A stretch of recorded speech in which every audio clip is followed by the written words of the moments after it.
Tiny bumps are a problem almost everyone experiences.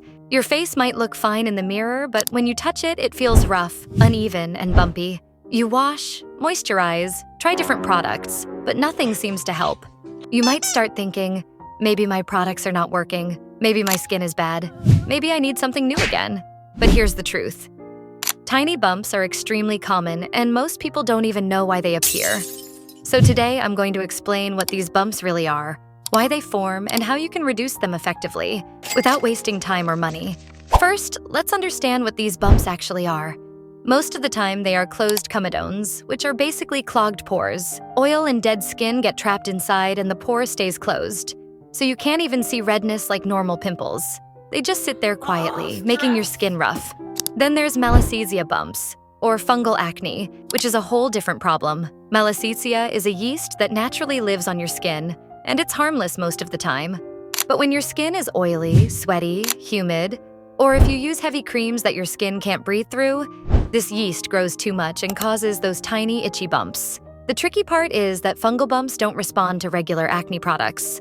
So if you've been using salicylic acid or benzoyl peroxide for months and nothing changes, you might actually be dealing with fungus. Now that we know why they happen, let's talk about solutions. Step 1. Clean your face properly without destroying your skin barrier. Use a gentle, low pH cleanser, not something harsh that leaves your skin tight or dry. Healthy skin should feel soft after cleansing, not stripped. Step 2. Exfoliation, but not with rough scrubs. For clogged pores, salicylic acid is amazing because it penetrates the pore and dissolves trapped oil.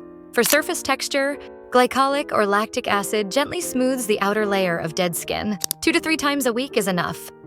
Overdoing it will just inflame your skin and make bumps worse.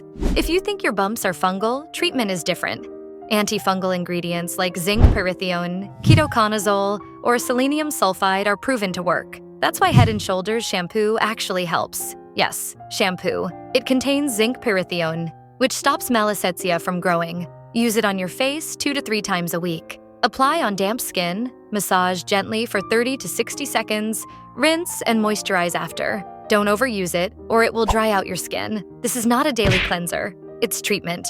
Step 3. Moisturize smartly. Even oily skin needs hydration. Dehydrated skin produces more oil, which worsens bumps. Use lightweight gel or lotion textures that won't clog your pores. Step 4.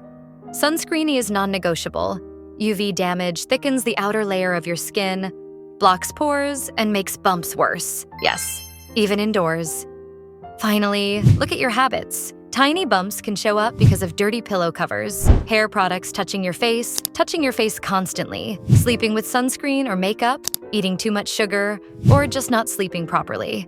Your skin is not separate from your lifestyle. No cream can fix bad habits. So basically, tiny bumps are not something to panic about. With the right routine, simple habits, and a little consistency, you can actually improve your skin texture. Just be patient with your skin and give it time to heal properly. If this helped you even a little, hit that like button and subscribe. More skincare tips are coming. Your skin deserves better than random trends and useless hacks.